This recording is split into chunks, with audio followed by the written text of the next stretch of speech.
false nature of Macaulay's paid-for fabrications was further exposed by Private Investigator Cole Chapman, who had been employed intensively and long-term on the Schapelle Corby case for Australian television networks.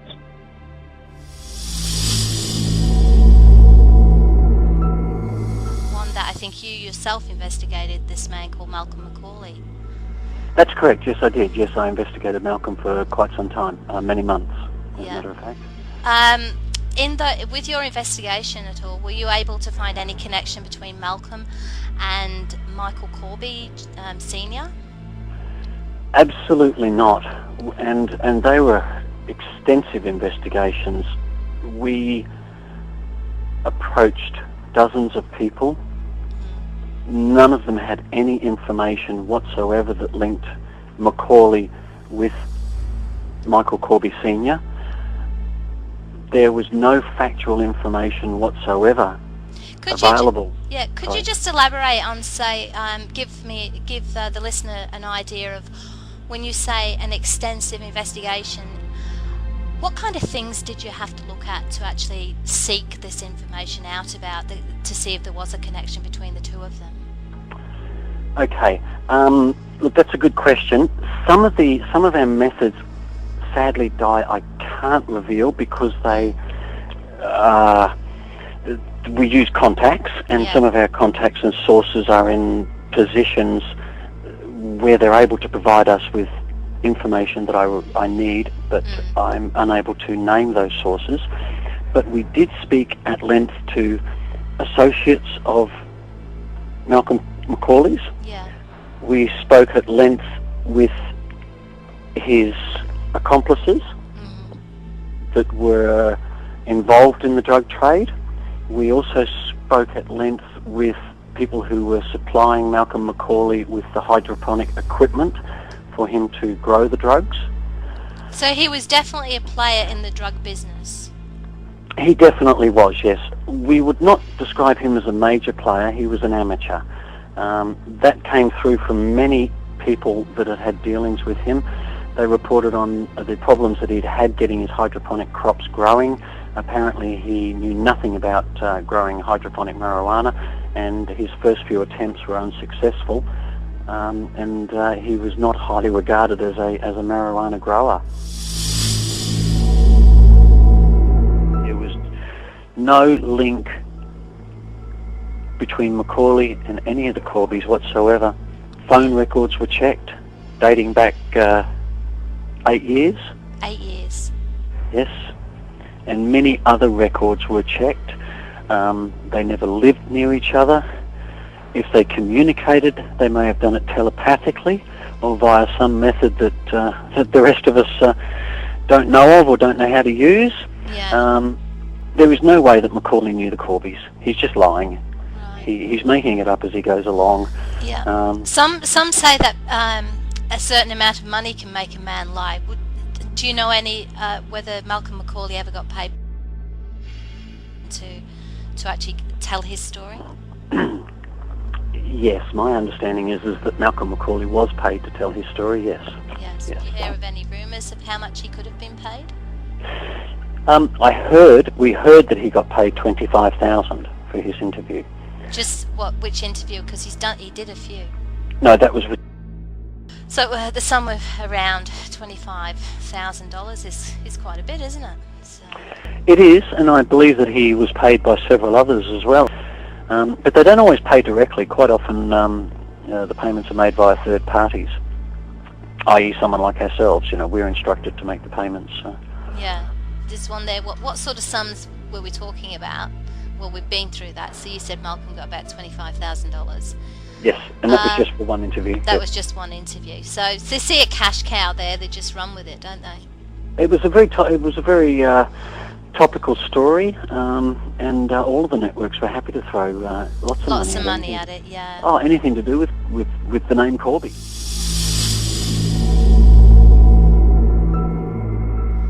Okay, well, with the media knowing that they're using these people, sus people, like, knowingly using drug addicts, criminals, who are spinning false stories, even go to court and lie.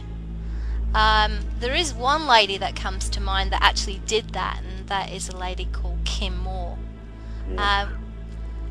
Now, what can you tell us about Kim? How did she come into the picture? ABC tipped off to Kim. Yeah. About Kim, and then Because she did appear on Lateline, didn't she? On one of those shows, yes. Yeah. With John Stewart and another journalist, Gumback, I think her name is. Yeah, and Kim Moore's credibility was thrown out the window when she actually appeared in court, and she was discredited apparently, or her information was not quite the truth. So That's right. She'd embellished and exaggerated her information so much she backed herself into a corner with her lies. yeah, She tried telling people that she had been social with Tony Lewis and Michael Corby out at the Lewis property, and yet when she was asked questions to describe the Lewis property, she fell apart, and yet some of the details were very easily and obviously recalled. and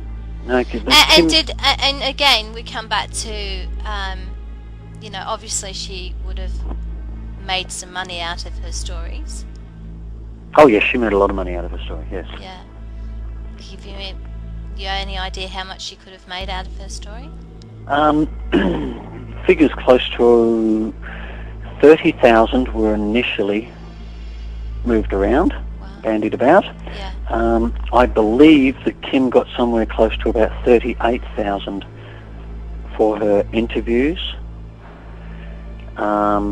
There was a rumour that she got close to 60,000, but I was never able to substantiate that. But This was a lady that was actually living in a car, wasn't it? With her, was it with her son at the time this was going down? The Corbys were under the media spotlight. So she alleges. She alleges that she was living in a car for anywhere from 18 months to 2 years, but we spoke to people that said that wasn't the case, and that she in actual fact had either rented premises from them or had shared premises with them. She may have lived in her car for a couple of weeks, in between transiting from one residence to another. She was a poor woman. She wasn't wealthy. But yes, that's right. She did claim to be living in her car, but when we investigated that was not substantiated. It wasn't the truth. So her story, it just didn't add up. No, it didn't add up at all, no. And when we spoke to the authorities in Indonesia and the Australian Federal Police, they said the same thing, that there was no linkage established by them. Well, if you met Michael Corby, he's an easy man to describe. And not Michael an easy Corby man to forget either. Exactly. He's a big fella.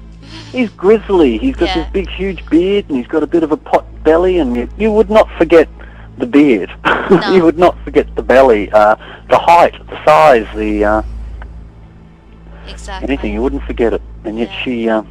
she just jumped up and the media just took her word for it and ran with the story at the most horrible time that they could possibly run with it, when Schapelle was going up for an appeal.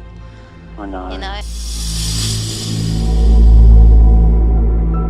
It mentioned to me that sometimes even these criminals or people that have got past history of telling lies go out of their way to actually recruit some of maybe their friends or go look for people to tell lies with them to help them validate their own lie.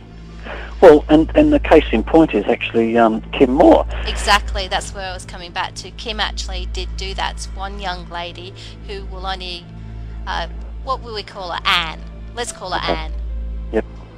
Now, Anne was approached by Kim Moore to, would you like to explain what Kim asked her to do? Yes, Kim asked Anne to state that she had met Michael Corby Jr. and that she knew Michael Corby Jr. to be a major drug distributor in ecstasy, speed, and marijuana, cannabis, and that she would be paid by via myself for this information. And Kim spent quite some time coaching her on the phone of the names, of the details, of the dates, etc. Within a very short period, Anne had contacted me and confessed everything to me, about Kim trying to get her to lie and to make up stories. I interviewed Anne at length about this. We never revealed this to Kim Moore. We didn't want Kim to know that we knew, and that way she would keep trying to do this, so we would be able to verify her information and to see whether she was lying or what type of person she was. So that's why we never told Kim Moore that we knew she was lying. Right. And Kim's motive for actually getting Anne to lie, did you ever find out what that motive was? What yes, the motive was for? Yes, her motives for doing that were to substantiate her own story. Mm-hmm. She wanted witnesses to bolster her own story, and also because she was going to get more money. You never ran with the stories about this, did you? No, and I did express my concerns at the time too, and that was disregarded. I did caution them. I told them that Kim was telling lies. I was quite clear on the fact that Kim had tried to entice an individual, another member of the public, to tell lies. I went into detail about that. Yeah. I was encouraged to forget that. You're telling me that you told that Kim was telling lies and they chose to ignore your advice and still ran with the story. That's correct, yes. I went into quite a bit of detail about the lies that she was telling and also my suspicions. And it wasn't just based on this one Anne.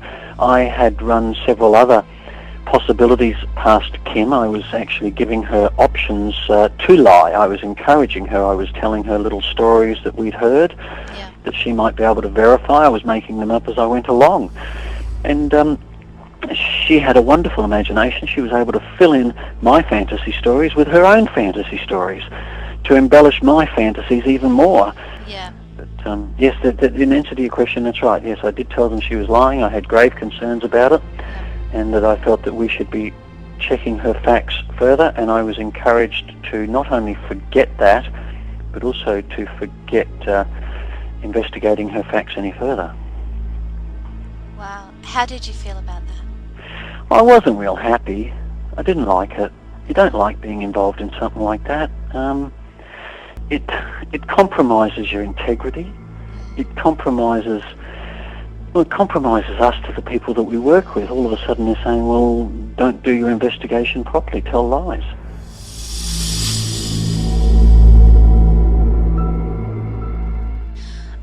Colin, what I want to cover here is when the media actually say they never make any payments for stories, how do they get around this? Certainly. When they mention they didn't pay them, quite often it's because a third party or a contractor associated with the network has made the payment on their behalf. So a contractor could be like you yourself would be given the money to pay? Or? Exactly, that's right, yes. Yeah. So they can truly say, well, we never paid them, but Colin paid them. That's right. So we would either be given the money to pay them, or it would just be included in our invoice, our invoice for our work. So, yeah. So when they do say they're not paying for the stories, they're actually skirting around it and getting around it in other ways. Exactly. Third parties, contractors. So like that ourselves. would be the same for Macaulay. Would that be the same for him? And yes. Kim Moore. And Kim Moore. That's and many people. Yes. Yes, and not just the Corbys, many other stories, past and present.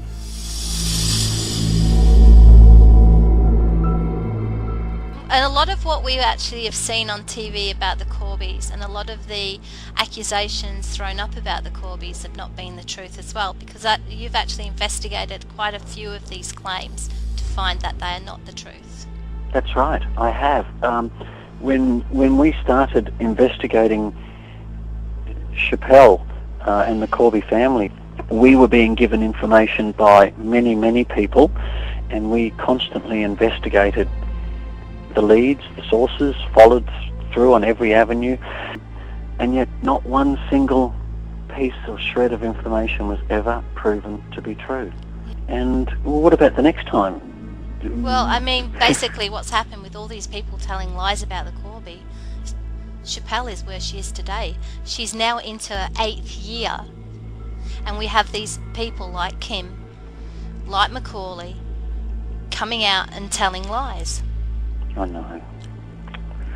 And the hardest part with all these lies that they are telling is getting the media to print the truth, to actually expose these people.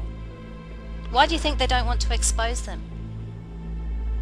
Is it because they actually created them? Look, that's a fair point. That is a fair statement, actually. I hadn't looked at it like that, because they've actually created them.